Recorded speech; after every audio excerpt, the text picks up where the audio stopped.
தோசைக்கு சப்பாத்திக்கெலாம் நம்ம வந்து இப்போ தக்காளி கொச்சின்னு ஒன்று செய்யலாம். இது ரொம்ப நல்லாயிருக்கும். இப்போ வந்து நான் இது மாதிரி 10 தக்காளி போட்டுக்கிட்டேன். இப்போ உங்களுக்காக 3 தக்காளி காமிச்சிருக்கேன். அதை வந்து இந்த மாதிரி நைஸாக தண்ணி ஊற்றாமல் அரைச்சி வச்சுக்கணும். பூண்டு 10 பல் சின்னதாக வெட்டி வச்சுக்கணும். கொத்தமல்லி குட்டியாக வெட்டி வச்சுக்கணும். கருவேப்பிலை, பச்சை மிளகாய் 2 வெட்டி வச்சுக்கணும். சின்ன வெங்காயம் இல்லை பெரிய வெங்காயம், பெரிய வெங்காயம்னா 1, சின்ன வெங்காயம்னா 15 வெங்காயம் சின்னதாக வெட்டி வச்சுக்கணும். அப்புறம் தேவையான பெருங்காயம், நம்ம வீட்டு குழம்பு மிளகாத்தூள், மஞ்சத்தூள், நல்லெண்ணெய். இப்போ நான் நல்லெண்ணெய் ஊற்றி கடுகு போட்டுறேன்.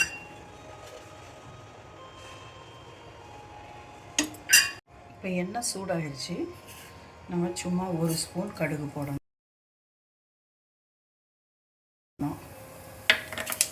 கடுகு பொரிஞ்ச உடனே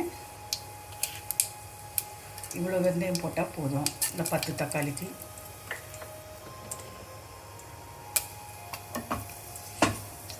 வெந்தயம் பொரியுது. நம்ம உளுத்தம்பருப்பு போட்டுடணும். உளுத்தம்பருப்பு கொஞ்சம் லைட் ப்ரௌன் ஆகணும்.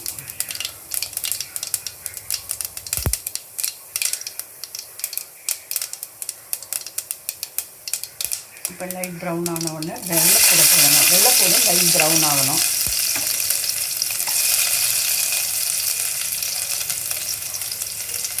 இது கூட கருவேப்பிலை போட்டுடலாம்.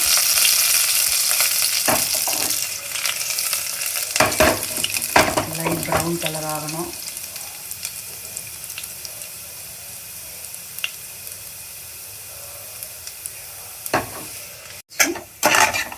நம்ம வந்து வெங்காயத்தை போட்டுடணும்.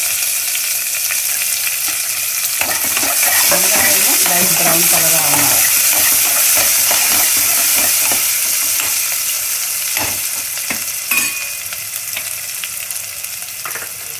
வெங்காயம் பாதி ப்ரௌன் ஆகிடுச்சு. இந்த பக்கம் போடுறோம்.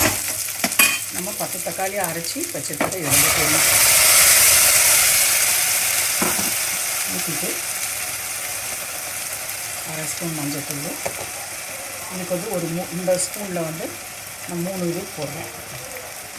இவ்வளோ போட்டால் போதும். ஏன்னா வந்து நம்ம பச்சை மிளகாவும் போட போகிறோம். இதில் தேவைக்கு ஏற்ற மாதிரி பெருங்காயம். அப்புறம் நம்ம இதுலேயும் அலசிட்டு 1 டம்ளர் தண்ணி. இதுக்கு மேலே தண்ணி ஊற்றக்கூடாது. அப்படி தண்ணி ஊற்றினா ரொம்ப ஜாஸ்தி தண்ணி ஆகிடும். அப்புறம் உப்பு தேவைக்கு போட்டணும். இப்போ நம்ம இதில் என்ன பண்ணணும், நம்ம பச்சை மிளகாய் இதில் போட்டணும். இந்த கொத்தமல்லியை இறக்குன பிறகு போட்டணும். அவ்வளோதாங்க. இது வந்து நம்ம மிக்ஸி மூடி போட்டு 1 விசில் வந்தால் போதும். இட்லி, தோசை, சப்பாத்திக்கு ரெட் கலரில் நல்லா அழகான தக்காளி கொச்சி ரெடி.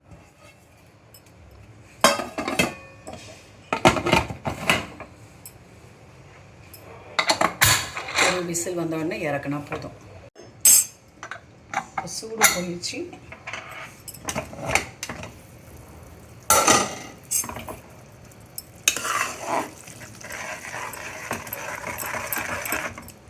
இது 1லேருந்து 4 விசில் வரைக்கும் நீங்கள் வச்சுக்கலாம்.